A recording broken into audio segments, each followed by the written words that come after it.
I don't ever slow up, no I don't take shit. I got no love for the fakeness. Wanna play tough and wanna hate this, I'll always show up. Blessings of y'all. Welcome in. If you guys inside there, subscribe, like, share, and let's get straight into it. No wasting time around here. Let's go. Let's go. Not much time. In 2015, so yeah. a startling discovery was made inside of this off-limits area inside of a prominent South African hospital. Now, at the time, no one really understood what this discovery meant, and so eventually people just kind of forgot about it and moved on. Until 2 years later, when another eerily similar discovery was made inside of another prominent South African hospital in one of their off-limits areas. I can't believe this story has not gotten more press because one, it's recent, and two, the implications of these discoveries are mind-boggling. Yeah. But before we get into that story, if you're a fan of the strange, dark, and mysterious delivered in story format, then you've come to the right place because that's all we do, and we upload once a week. Let's see what craziness we're talking about now, you know what I'm saying? Coyote urine in the like button's Hey. apple juice. Also, please subscribe to our channel and turn on all notifications so you don't miss any of our weekly uploads. Okay, let's get into today's story.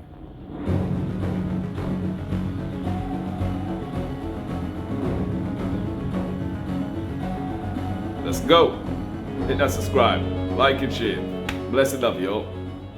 Missing patients. On October 4th, 2017, a 61-year-old father of 6 named Tatike Katsai arrived at a hospital in Stellenbosch, which is one of the richest towns in South Africa. Tatike, who lived in the area with his family, had been dealing with some stomach issues over the last several months, and so this day he was finally going in to have abdominal surgery to hopefully alleviate those issues. So, after entering the building, Tatike was checked in, and then before long he was transferred to the operating room where surgeons got to work on him. After the surgery was over, Tatike was transferred to a recovery room in the hospital where he was scheduled to stay for at least a couple of days so the doctors and nurses could watch over him while he recovered and make sure there was no complications from the procedure. And so, on the afternoon of October 4th, Tatike just kind of lounged around inside of his recovery room. He couldn't really do anything because of the incisions on his stomach, and so he mostly just laid in his bed, he watched TV, he relaxed, he ate, and then at some point, some of his family members came into the hospital and they visited with him as well. By the end of that day, the day of his surgery, Tatike was definitely sore from the incisions,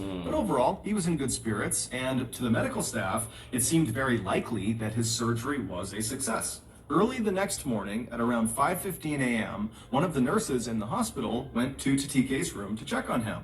And when she went inside, Tatike was awake, he was alert, he seemed totally normal. And so after a brief conversation, the nurse told Tatike that she was just going to get him some fresh linens to make up his bed.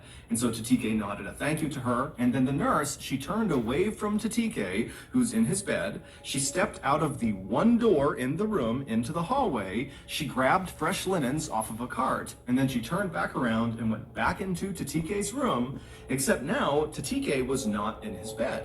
So the nurse immediately thought, okay, well then Tatike must have gone into his bathroom because the door was shut. He must be in the bathroom. Yeah. And so just kind of reflexively, the nurse walked over to Tatike's now empty bed and replaced the linens. And then when she was done, she just looked at the bathroom door inside of his room, expecting Tatike to come outside any minute. But after a couple of minutes passed and Tatike had still not come out of the bathroom, the nurse decided to go over and just knock. And so she walked over, she knocked on the bathroom door and just kind of called out, hey, is everything okay in there?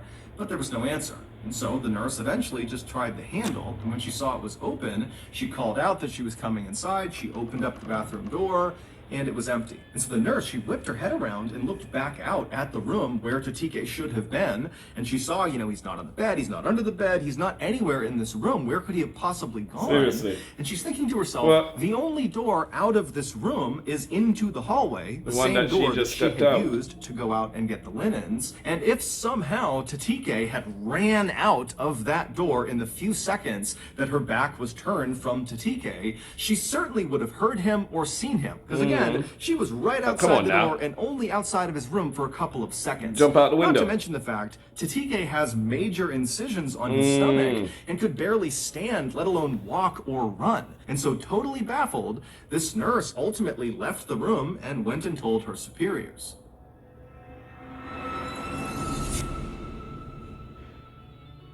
Thank you to BetterHelp for sponsoring today's I video. hope it's not the, In 2017, I hope I it's the left first the time military, this has happened. Don't and tell me pretty like much right away, I this fell is a apart. repeated The military had provided a lot of occurrence structure at in my this life, hospital, and so you know what I'm suddenly saying? not having Like- that structure made me feel like I was lost. Pretty soon, I began resenting all the people around me just because they seemed happy and I wasn't. I sort of figured that Right. these feelings Missing of resentment patients sound and like a bloody happiness would just kind of hospital go of away on their horrors, own, you know what I'm but saying? they didn't. Like, seriously. Eventually, with some encouragement from my family I don't and like my friends, hospitals. I At sought the same out a time, you know, they therapist. did to And quickly, my do their therapist jobs, diagnosed but me still, with depression, like, something missing I really parents. did not think I was. Oh, But missing after the patients. shock of the Like, come on diagnosis now. had worn off, Seriously? me and my therapist were able to kind of go back in my life and figure out what was causing me to feel the way I was feeling. And before long, having that perspective really made me feel a lot better. Look, therapy is not for everyone, but it is a great starting point for people who just kind of feel lost and don't really know where to go. And so if that's you, I would highly suggest you give BetterHelp a try. I'm letting you know BetterHelp straight, is if the I was world's that largest nurse, it's time to therapy get a new service, job. and it's 100% online. Get I'm matched working with a in no therapist place with after filling Duffy. out a brief survey, Ghosts. and then you can Missing communicate with your people. therapist however you feel Houdinis. comfortable, whether that's No, text messaging, no, phone time call, to- video time call, to chat, go find whatever you a want. new You job. can also switch New therapists career. at any time for This is free. not Get for me. 10% You know what I'm off the saying? first month at betterhelp.com/Mr. Ballin. I've also Hell linked no. them in the description below.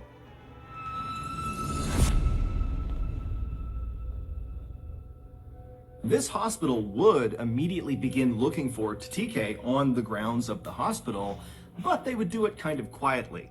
They wouldn't call Tatike's family to tell them that, hey, we can't find him, nor would they call police. And some have speculated that either one, the hospital did not think this was an emergency and they would quickly find Tatike and that everything would be fine, or two, the hospital was just so embarrassed at the idea that they lost a patient, they didn't want anyone to know. And so that's why they didn't tell anyone. Regardless, the hospital would search for Tatike all day on the 5th, the day he went missing, and they wouldn't find him. And then the next day, the 6th, the hospital again would spend the entire day quietly searching everywhere in the hospital, but they wouldn't find him again. And so finally on the next day, the 7th, so 48 hours after Tatike had just kind of vanished inside of his room, the hospital would reach out to Tatike's family and they would say to them, hey, is Tatike home with you guys? And the family was like, no, he's supposed to be with you. And so the hospital would say, well, you know, he left 2 days ago. What do you mean so he left? We don't know where he is. And so Tatike's family is horrified, He left. not only that they were totally left in the dark,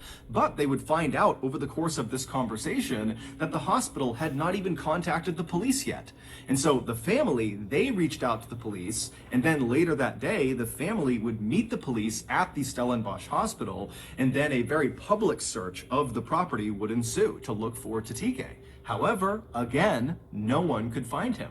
Authorities would continue to Well, there's search both the CCTV. hospital and also the neighboring area outside of the Cameras. hospital over the next couple of days. But after they continued to find absolutely nothing, the search began to wind down. And so Tatike's devastated family was left with absolutely no idea what to think or what to do. Fast forward to October 20th, so 15 days after Tatike had gone missing. And on this day, the 20th, there was a construction crew at this hospital in Stellenbosch doing some renovations. And at some point on this day, one of the workers had to climb into the ceiling of one of the floors of this hospital. Now, the space above the ceiling is this tight, cramped space, almost like an attic. It's very big and wide. It's like the whole length of that floor.